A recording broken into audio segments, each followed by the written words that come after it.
Assalamualaikum warahmatullahi wabarakatuh. Halo semuanya, kembali lagi di podcast Tabu.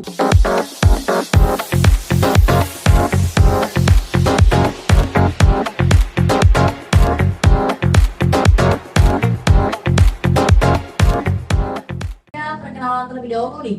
Perkenalkan, nama saya Ariana Maula. Di sini saya sebagai moderator, dan di samping saya ada narasumber kita yang masya Allah banget dan sangat pas sekali untuk membawakan podcast pada kali ini. Yang dia bawa itu buku berjudul Reach Your Dream. Nah, untuk narasumber kita itu bernama Baqiyatul Izya, yang merupakan salah satu mahasiswi UIN Kiai Haji Abdurrahman Wahid dan salah satu mbak santri penghafal Al-Quran dari Ponpes Salafiyah Syafi'iyah Proto Kedungu nih. Nah, untuk Mbak Bagi itu berasal dari Wonopringgo. Langsung saja kita sapa untuk Mbak Bagi ya. Halo Mbak. Halo Mbak Ariana. Bagaimana kabarnya nih Mbak untuk hari ini? Alhamdulillah baik dan bahagia ya pastinya ya. Ya Mbak Ariana gimana nih? Oke, saya juga alhamdulillah baik Mbak.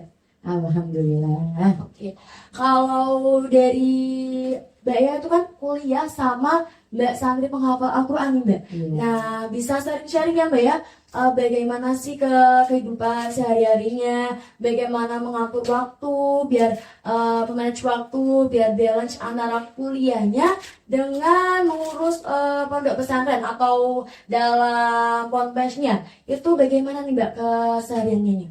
Kalau ditanya bagaimana ya pastinya kewalahan ya. Apalagi kalau kita enggak memanage waktu dengan baik. Semuanya itu akan terasa mudah jika kita itu ya bersungguh-sungguh, jika kita itu ya meniatkan. Kan berarti kan saya mengambil jalan seperti ini karena saya sudah memfikirkan ke depannya gimana. Nah, seperti Mbak Ariana ini, kuliah pulangnya kan ke rumah, capek apa enggak? Capek banget, Capek ya. Apalagi di perjalanan juga kita capek juga ya Mbak ya. Iya, apalagi kalau saya itu pulangnya ke pesantren, di mana pesantren juga memiliki kegiatannya sendiri, gitu. Ya pastinya kewalahan, capek ya iya, gitu. Ketika suatu saat itu saya pernah nih ngerasain ngedown nih, udah kerjaan tugas itu banyak banget di pesantren juga ya. Apalagi saya kan menghafal Al-Quran, di mana sehari-harinya itu adalah menghafalkan Al-Quran, melantunkan ayat-ayat Al-Quran dengan cara menghafal. Ya berarti kan nggak lihat Al-Qurannya itu, jadi kan setiap hari harus hafalin ayat-ayat terus gitu kan. Kalau memang kita tidak dalam kondisi yang baik, baik fisiknya, baik mentalnya maupun pikirannya itu kan susah gitu. Ketika saya cerita sedikit ya ini ya, ketika saya itu ngedown gitu, dimana saya tuh pusing sendiri karena tugasnya banyak, pas itu juga ngajinya masih ya nggak tahu lah gitu gimana, itu ya saya ngadu dong, maksudnya itu curhat kepada keluarga saya, tapi keluarga saya lagi-lagi cuma mengatakan yang ikhlas, yang sabar. Tapi kan kalau kita kan manusia biasa ya, kalau terus-terusan ya benar ikhlas sabar itu kan pasti ya Allah ini yang dimaksud itu nggak kayak gini gitu, maksudnya yang diharapkan saya itu nggak seperti itu gitu. Tapi ya saya jalanilah ikhlas dan sabar itu. Oke, itu sharing-sharing tentang kehidupan dalam sehari-harinya ya Mbak ya. Nah, langsung saja nih Mbak, saya ingin tanya-tanya terkait bukunya nih Mbak. Untuk judul bukunya itu sendiri itu Reach Your Dream, itu dalam bahasa Inggris ya Mbak ya. Nah, kalau dalam bahasa Indonesia itu artinya apa ini Mbak? Reach your dream, pastinya nggak asing ya, maksudnya itu kosakata yang digunakan dalam buku ini tuh nggak asing ya, artinya berarti reach your dream itu artinya raih mimpi-mimpimu. Nah, itu di buku ini itu membahas tentang mimpi, pastinya judulnya aja udah bahas tentang dreams. Dreams sendiri itu kan dalam bahasa Indonesia artinya mimpi-mimpi gitu. Oke, nah untuk pertanyaan selanjutnya nih Mbak, itu untuk buku Reach Your Dream itu karya siapa sih Mbak kalau boleh tahu itu? Ini buku pertama dari Wirda Mansur. Siapa sih yang nggak tahu Wirda Mansur ya nggak sih? Pastinya sudah tahu semua ya Mbak ya. Iya. Wirda Mansur itu anaknya dari Ustadz Kondang Yusuf Mansur. Beliau itu anak sulungnya ya Mbak ya? Iya, anak sulung dari Ustadz yang sangat terkenal akan dakwah Boleh dan banget, bisnisnya.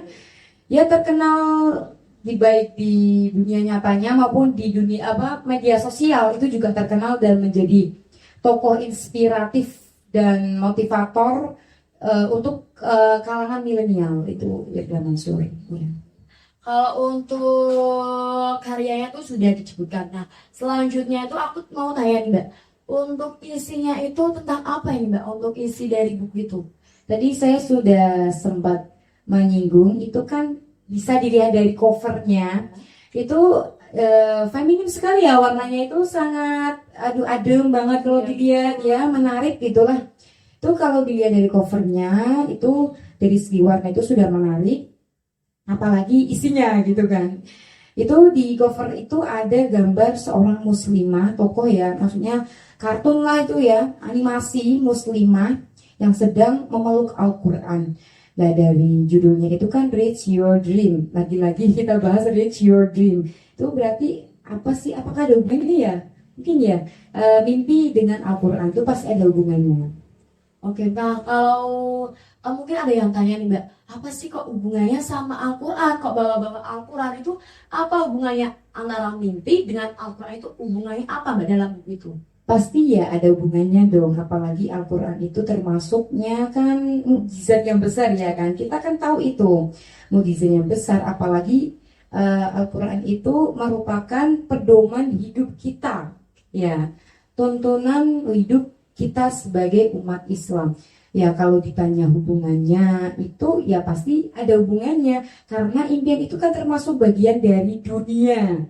Ya, di mana dunia, akhirat, surga, neraka yang apa-apa yang dulu terjadi, yang akan terjadi, itu kan sudah dijelaskan di dalam Al-Quran. Jadi pastinya ada dong hubungannya antara mimpi dengan Al-Quran. Kalau penulis sendiri itu mengatakan bahwa jika penulis itu memiliki mimpi, itu yang disebutkan di dalam buku itu adalah mengelilingi dunia.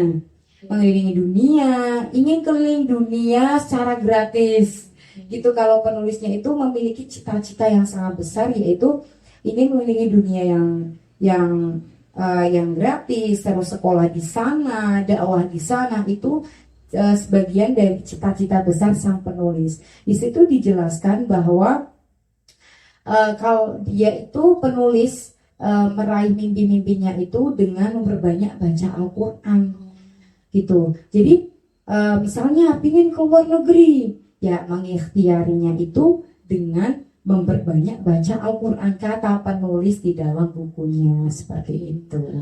Kalau dilihat dari bukunya itu ada isinya itu yang salah satu kata atau tanda kutipnya itu ada kata-kata gini ya Mbak, raih dunia lewat Al-Quran. Nah itu apa sih Mbak isi atau artinya itu apa Mbak? Ya nggak beda jauh ya dari yang tadi saya jelaskan, bahwa ya dunia itu kan sudah dijelaskan, hal-hal yang ada di dunia itu kan sudah dijelaskan di dalam Al-Quran.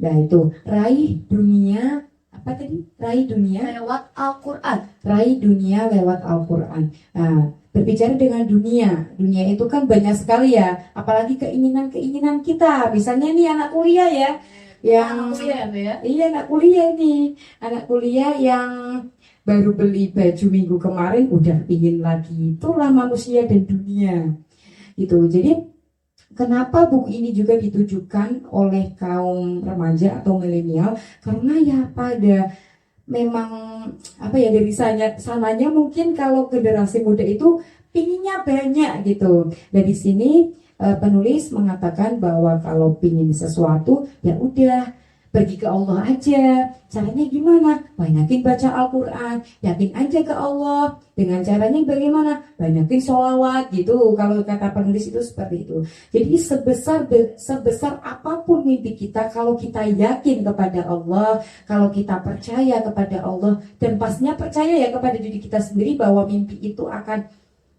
tercapai dengan kita mengikhtiari mimpi-mimpi kita dengan banyak baca Al-Quran dan sholawat gitu. Berarti untuk buku itu cocok dalam kaum milenial ya Mbak ya? Ya cocok sekali dong. Ya sebenarnya nggak cuma untuk kaum milenial sih ya, untuk orang-orang dewasa juga terkadang kan yang belum yakin ya, terutama yang belum yakin akan mimpinya sendiri. Terkadang kan nggak cuma milenial aja nih yang ragu-ragu, aduh aku punya mimpi ini tapi kok nggak mungkin ya, kayaknya nggak mungkin deh tercapai kan. Mustahil gitu ya. Iya, pasti kan ada lah pemikiran-pemikiran yang seperti itu. Tapi ini juga cocok buat orang-orang dewasa yang mungkin juga masih ragu dengan mimpi-mimpinya gitu. Iya, cocok lah buat kita, terutama kaum milenial untuk dibaca dan dibeli pastinya. Kalau dalam buku itu tadi udah disebutkan oleh Mbak Baki, itu kalau ada yang tanya nih Mbak, sama ada yang tanya, masa sih mustahil banget kalau kita ingin meraih mimpi hanya lewat membaca Al-Quran? Itu kalau ada yang tanya gitu jawabannya bagaimana itu Mbak? Itu kalau menurut penulis di dalam bukunya itu kayak gini, jalan Allah itu kan banyak dalam mengabulkan segala keinginan kita, impian kita itu banyak. Misalnya kita nih, laki-laki kita aja ya jadi contoh ya, laki-laki kita ingin misalnya mahasiswa kan tugasnya banyak, handphone yang dulu penyimpanannya udah penuh nih, misal pengen HP baru, tapi bingung, aduh kalau minta ke orang tua kok nggak enak, kalau mau kerja ya nggak sanggup kan gitu. Ya udah kita ikhtiari aja apa mimpi-mimpinya kita, keinginannya kita itu lewat membaca dan memperbanyak bacaan Al-Quran gitu. Kalau yang ditanya, loh namanya bisa dengan hanya membaca Al-Quran kita mimpinya kita apa tercapai? Kalau ada pemikiran yang seperti itu, nah ini tuh yang kita masih bahas adalah keyakinan kita kepada Allah, keyakinan kita, ketauhidan ya, ketauhidan kita kepada Allah. Kalau kita itu percaya Allah pasti akan mengabulkan mimpi kita, ya pastinya terkabul. Karena apa? Kan ada kayak gini, sebaik-baiknya kita merancang sesuatu, jika Allah tidak berkehendak kan udah tuh nggak akan terjadi gitu kan. Apalagi kalau masalah finansial ya, uang.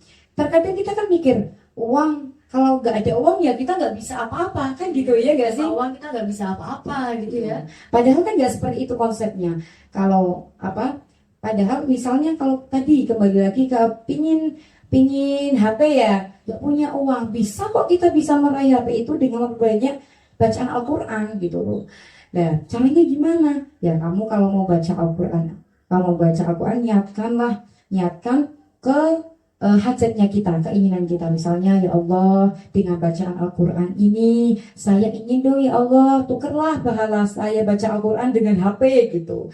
Dengan cara seperti itu, ya kalau terus itu HP-nya jatuh gitu dari langit, ya enggak. Kan banyak jalan Allah, misalnya tiba-tiba orang tuanya dapat rezeki gede gitu kan. Terus kerabat yang jauh datang, tiba-tiba beri HP secara cuma-cuma, kan nggak ada yang tidak mungkin, ya nggak sih gitu. Karena ya yang perlu kita ingat adalah jalan Allah itu banyak untuk memenuhi janji-janjinya jika kita sebagai manusia itu ya menjalankan apa yang telah diwajibkan dan meninggalkan segala larangannya gitu Mbak Maula. Oke, kuncinya tuh kita harus yakin kepada Allah Subhanahu wa Ta'ala, teman-teman. Ya. Oke, kalau udah tanya-tanya tentang buku itu pastinya ada buku itu pasti ada kelebihan dan kekurangannya ya Mbak ya. Nah, untuk kelebihan buku itu apa itu Mbak? Namanya karya itu kan pasti ada kelebihan dan kekurangan. Oke, kalau kelebihannya itu yang pertama pastinya dari judul ya. Judul dan tema yang dianggap itu ya menarik sih menurut saya, karena milenial banget gitu kan. Karena yang ditujukan itu kan memang untuk remaja dan milenial. Itu yang pertama. Yang kedua, pembahasannya itu nggak berat, santai gitu. Jadi sebagai kan kalau milenial itu kan nggak suka yang ribet, maunya yang instan ya nggak sih? Kayak gitu, dengan bahan pembahasan yang ringan dan pastinya mudah dipahami, itu kan juga dapat menarik para pembaca gitu. Itu yang kedua, pembahasannya mudah dipahami. Terus yang ketiga itu di dalam buku ini itu adalah gambar atau ilustrasi-ilustrasi yang membuat pembaca itu nggak bosan, ya nggak? Kan terkadang ada buku ya yang teks aja iya, gitu kan nggak ada gambar-gambarnya, itu kadang bosan banget dianya. lihatnya aja udah bosen, apalagi kita baca ya, Mbak ya. Iya, terkadang masih beberapa lembar udah ngantuk, ya enggak? Betul. Nah, tapi di buku itu beda dengan adanya gambar-gambar ilustrasi, itu jadi nggak terasa gitu loh. Walaupun bukunya cukup tebal, wah nggak terasa tiba-tiba udah akhir aja karena ada hiburan dari ilustrasi gambar gitu. Itu kelebihannya. Oke, kalau ada kelebihan kan pastinya ada kekurangan. Pastilah itu. Kalau untuk kekurangannya boleh dong di-spill dikit banget aja Mbak, dikit aja ya untuk kekurangannya. Iya. Aslinya kalau bahas kekurangan itu kayak kurang enak ya, tapi karena di sini ditanyakan ya saya akan jawab tuh setahu saya aja.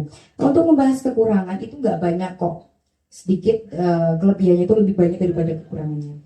Kekurangannya itu antara lain itu yang pertama tuh menggunakan isinya itu adalah kata-kata bahasa Inggris, kalimat bahasa Inggris. Ya walaupun kita tahu ya dari judulnya aja udah bahasa Inggris ya. Tapi kan dari judul itu kan yang membuat mengikat para pembaca. Nah, apalagi milenial, kembali lagi. Milenial kan sukanya gaul-gaul ya enggak sih? Betul, Bahasa bahasa Inggris Inggris daripada bahasa Indonesia. Padahal kan nggak seperti itu ya. Kita sebagai generasi muda tuh harusnya menggunakan bahasa Indonesia yang baik dan benar gitu. Ya, tapi kan biasa ya untuk menarik minat para pembaca kan jadinya kita harus menggunakan bahasa yang menarik gitu. Yang pertama menggunakan bahasa adalah kata-kata atau bahasa Inggris. Terus yang sulit dipahami oleh pembaca yang kurang kosakata bahasa Inggrisnya. Jadi kan bingung, ini tuh bahasa apa? Masa mau dia, masa mau cuma tahu artinya itu translate kan susah ya itu jadi gitu. Yang kedua itu nggak ada daftar isinya Mbak Maula, jadi menyulitkan pembaca yang ingin membaca lagi. Baca ulang gitu. Iya, baca ulang kan terkadang kan apalagi ini buku motivasi. Jadi kan ketika kita masih ngedown terkadang kan aduh pingin baca nih bab ini, tapi di sini nggak ada daftar isinya. Jadi kalau mau membaca bab yang kita inginkan ya udah baca ulang. Kalau enggak ya dibatasi sendiri gitu kan. Itu yang kedua. Yang ketiga, masalah harga nih. Masalah uang lagi. Ini bukunya itu dibanderol dengan harga 88.000 untuk kaum bawah dan menengah itu ya, kalangan bawah dan menengah itu ya cukup mahal ya, apalagi kita kantong pelajar itu ya kita mahal ya Mbak ya. Ya, tapi ya nggak apa-apa, soalnya kan isi dan ilmu yang disajikan di dalam buku ini tuh banyak gitu. Itu ya kekurangan lah menurut saya ya. Tadi saya sudah tanya tentang isinya, tapi yang tadi saya tanyakan isi yang cuma sedikit-sedikit aja. Nah, kalau ini aku mau tanya nih Mbak, untuk isinya buku yang lebih detailnya tuh isinya tentang apa itu Mbak? Oke, yang pertama kan tadi dalam mimpi dan Al-Qur'annya. Kalau mau capai mimpi ya udah banyakin aja baca Al-Quran. Tapi selain itu di dalam buku ini itu juga menceritakan pengalaman penulis itu ketika kan penulisnya Wirda Mansur ini sekolah di luar negeri. Itu jadi pada buku pertamanya ini penulis menceritakan pengalamannya dari perjalanannya di pesawatnya itu bagaimana, terus sampai di sana bagaimana, terus sekolah di sana itu bagaimana. Gimana sih juga diceritakan, oh ternyata sekolah di luar negeri itu kayak gini loh, oh ternyata beda di Indonesia itu kayak gini gitu loh. Jadi kan walaupun kita nggak ke sana, dari membaca buku ini kita udah ada gambaran gitu loh. Oh iya berarti kalau sekolah di luar negeri itu kayak gini gitu. Kita dapat merasakan kita membaca buku itu dapat merasakan seperti Mbak Wirda Mansur. Itu yang pertama. Yang kedua juga ya tadi tentang impian. Yang ketiga tentang juga penulis ini menuliskan itu tentang bagaimana sih jadi remaja yang baik, itu juga dijelaskan di situ. Terus ada juga tentang mengajak kita sebagai kaum muslimin ya, itu untuk menambah rasa syukur kita kepada Allah. Mengajaklah kita untuk selalu bersyukur apa yang telah Allah berikan kepada kita.